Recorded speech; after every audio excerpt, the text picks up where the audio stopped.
దామోదర రాజనరసింహారావు అవ్వలేదని చెప్తాడు నిన్ననే. అవును అవ్వలేదు, ఇంకా చాలా చేయాల్సిందని ఆయన అంటాడు. లేదు మొత్తం అయిపోయిందని సీఎం గారు అంటారు. అంటే ఒక మాట మీద ప్రభుత్వం ఒక కట్టడి మీద నడవట్లేదు.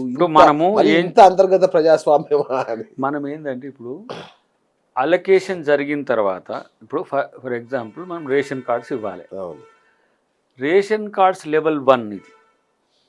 ఎవరైతే రాని వాళ్ళు ఉన్నారో రానిదెందుకో చూసి దాన్ని కంప్లైంట్ చేసుకోవాలి, అప్పీల్ చేసుకోవాలి.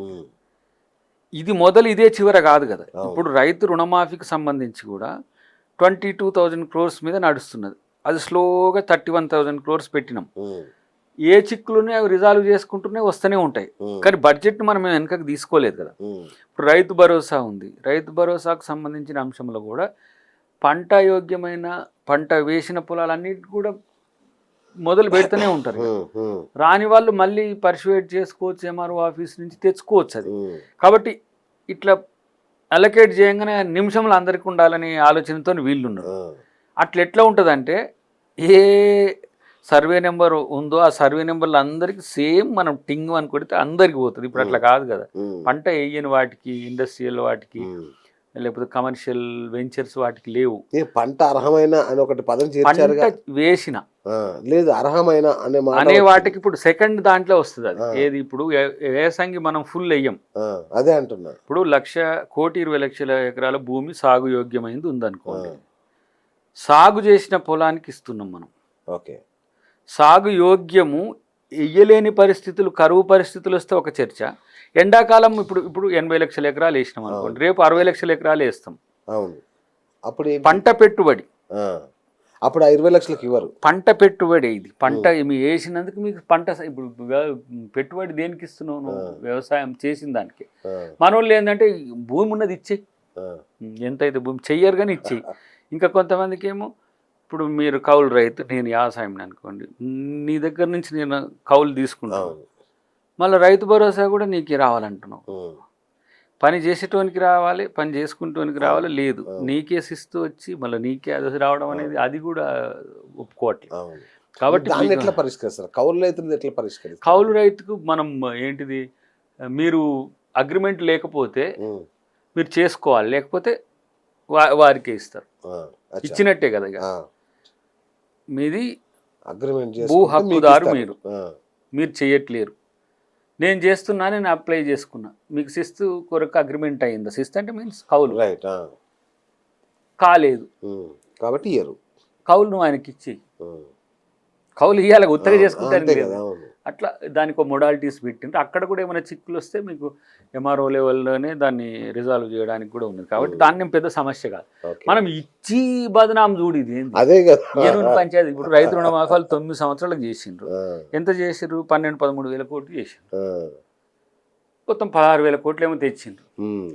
మనం ఇప్పుడు 21-22 వేల కోట్లు ప్రభుత్వం వచ్చిన మొదటి సంవత్సరంలో ఇచ్చినాం. అయినా కూడా రైతులను మోసం చేసింది అంటారు మా బిల్లారంగా. ఏం చేస్తాం వాళ్ళ గురించి? మనం వాళ్ళకి ఏముంది, ఒక 3-4 టీవీలు ఎప్పుడు పెడితే అప్పుడు లైవ్లు పెట్టేటోళ్ళు ఉన్నారు. ఇక్కడ మీడియా అంతా మీ వైపే ఉంది కదన్నా. మీడియా ప్రభుత్వం వైపు న్యాచురల్గా ఉంటుంది. వాళ్ళకు సంబంధించినవి అంటున్నా. వాళ్ళు పొదుగుకులు, ఇప్పుడు టీ న్యూస్ లాంటివి, ఇంకా ఒకటి రెండు అట్లాంటివి ఉన్నాయి. పొదుగుకులు కదంపుడు అదే. ఇప్పుడు మనకేంది బైబిల్ ఛానల్ అనగా పొద్దుగా లేస్తే బైబిల్ చదివే ఉంటాయి. భక్తి ఛానల్ ఎప్పుడు భక్తికి సంబంధించి అట్లా పొద్దుగా లేస్తే వాళ్ళకు టీఆర్ఎస్ ఛానల్లే ఉంటాయి. వాళ్ళు అంటే వాటిని పట్టించుకోవద్దు. జనరల్గా ఇప్పుడు వాళ్ళు విమర్శించే దాంట్లో ఏమన్నా మంచి అంశాలు ఉన్నాయి, సప్పును ఏరుకోవడం, దాన్ని మంచి చేసి పడేయం చేసి, దాన్ని పెద్ద సమస్య ఏం లేదు.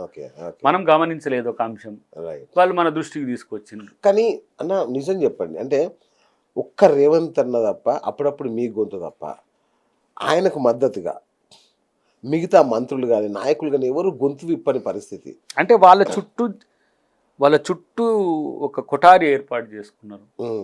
వాళ్ళే ఉంటారు, వాళ్ళే మొత్తుకుంటారు. వాళ్ళకు స్పందించాలంటే మా వాళ్ళకి ఇబ్బంది. ఇప్పుడు హరీష్ రావు మాట్లాడతాడు, కేటీఆర్ మాట్లాడతాడు, అప్పుడప్పుడు కవిత మాట్లాడతాడు. ఇక మిగతా ఉంటే శ్రవణ్ గారు, లేకపోతే ప్రశాంత్ రెడ్డి గారు ఇల్లే ఉంటారు, జగదీష్ రెడ్డి గారు ఇల్లు ఉంటారు. కానీ మేజర్గా మీరు మీడియా స్పేస్ వీళ్ళిద్దరే బాబుబామారులే. వీళ్ళకి రోజు ఏం స్పందిస్తారు? వాళ్ళకి రోజుకి అదే పాట. ఇక మళ్ళా ముఖ్యమంత్రి గారు స్పందించాల్సి వస్తుంది కదా. ముఖ్యమంత్రి గారు అంశాల పట్ల ఆయన చెప్పేంత వరకు, ఆయన మళ్ళీ స్పందించేంత వరకు దానికి తిప్పి కొట్టిన వాళ్ళే కదా. ఇప్పుడు ఆయన స్పందించేవే స్పందిస్తున్నాడు, మిగతా వాటిలలో స్పందించట్లేడు. అట్లాంటి విషయాలు వచ్చినప్పుడు, ప్రజలకు చెప్పాల్సి వచ్చినప్పుడు మాలాంటి వాళ్ళము, లేకపోతే విప్పులు, కొన్నిసార్లు మన పొన్నం గారు కూడా బాగానే, శ్రీధరబాబు గారు కానీ ఆ వాయిస్ వినబడట్లేదు అన్న. వినబడుతుంది అంటే వాళ్ళు ఇప్పుడు వీళ్ళలాగా మాట్లాడరు, వాళ్ళు వ్యవహారిక భాషలో ఉంటారు కాబట్టి మాట్లాడారు. కొంచెం కరుకుగా, జనానికి చురుకుగా తాగేటట్టుగా చేయరు. మేమంటే గట్టిగా వేస్తాం కాబట్టి. ఇంకోటి అలవాటైన వాయిస్ కాబట్టి ఏం మాట్లాడిన దాకా మీరు కూడా అలర్ట్ అవుతారు, అంతే కదా. అట్లా కొంచెం మేము వినబడుతుంటాం అప్పుడప్పుడు. ఇక చాలాసార్లు విమర్శలు కూడా ఎదుర్కొంటా, నీకు ఏం చేసినట్టు చెప్తున్నావు అని అంటుంటారు. కానీ చేస్తే ఒక తీరుగా, చేయకపోతే ఒక తీరుగా నై చెల్తా. Dayakar always same pinch.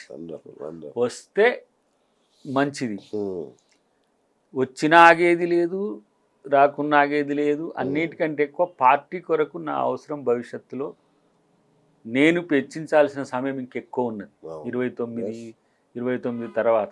ఎందుకంటే భాజపా కేంద్రకంగా జరగబోతున్న రాజకీయాల్లో మా లాంటి వాళ్ళం పార్టీకి ఏంటన్నా సమర్థిస్తారా జమిలీని? అదొక ట్రాష్. జమిలీ వచ్చేస్తుంది వస్తుంది, పవర్ వాళ్ళకు ఉంది. జమిలీతోనే కమిలిపోద్దేమో కమలం. అంతేనా? బాగుంది.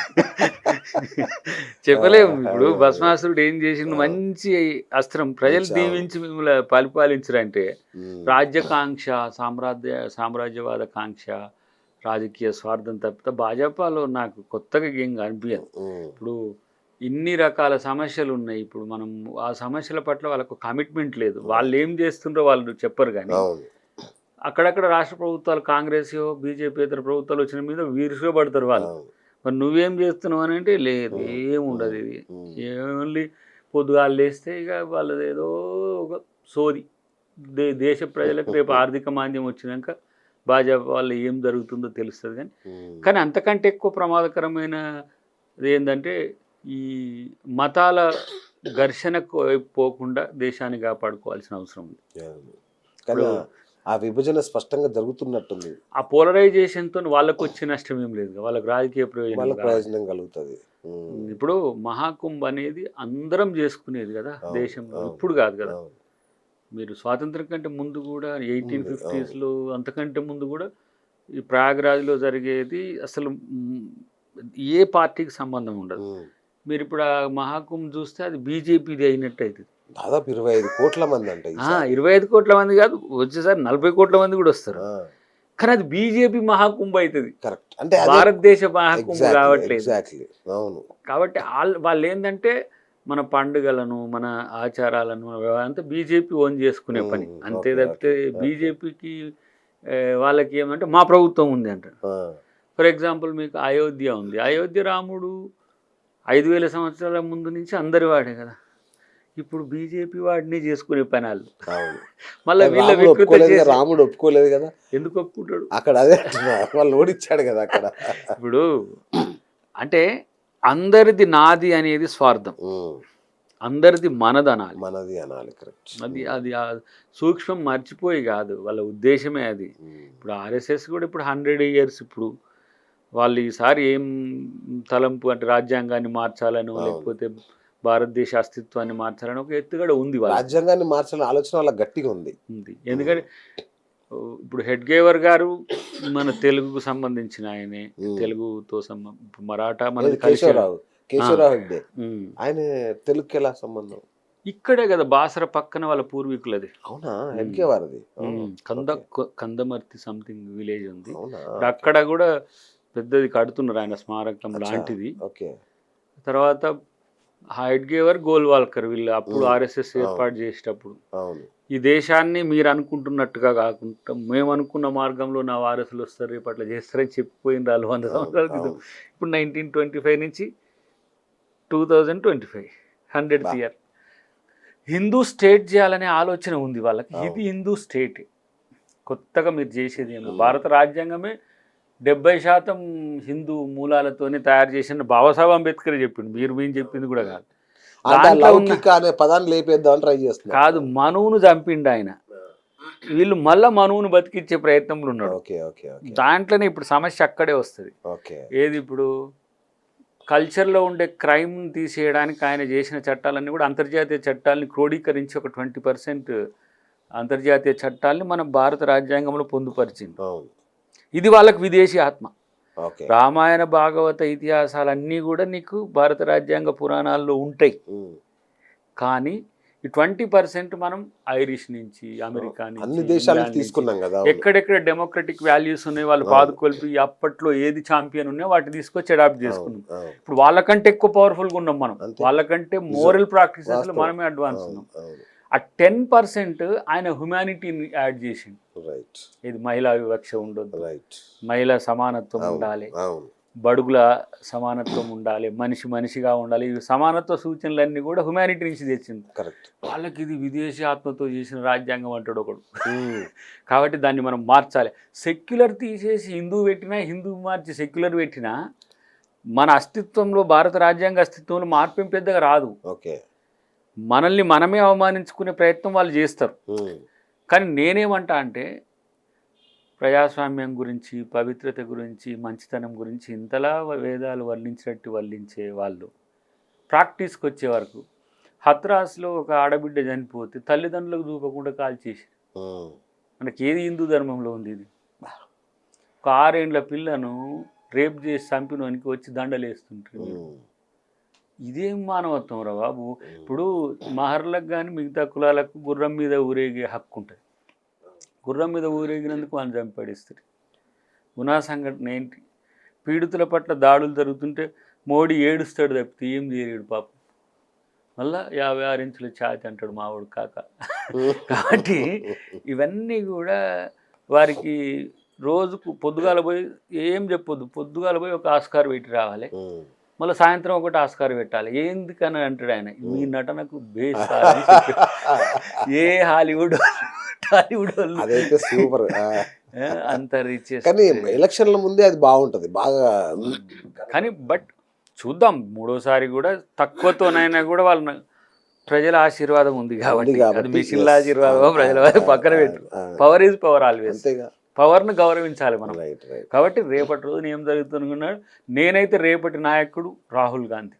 రాహుల్ గాంధీ ఐడియాలజీకి చాలా సింక్ అవుతాను. ఇప్పుడు ఇక్కడ రేవంత్ అన్నకి ఎట్లా తెలంగాణ రాజకీయాల్లో నేను ఎట్లా సింక్ అవుతాను, రాహుల్ గాంధీ చేసే పోరాటము అది నేనే చేయాలనుకుంటోంది కాబట్టి తనే చేస్తుంది. కాబట్టి మేము ఇంకా ఊతాం ఇట్లా సేమ్ ఆయన పెద్ద పాట పాడుతుంటే మేము పోయి రాహుల్ సింక్ అయింది. కానీ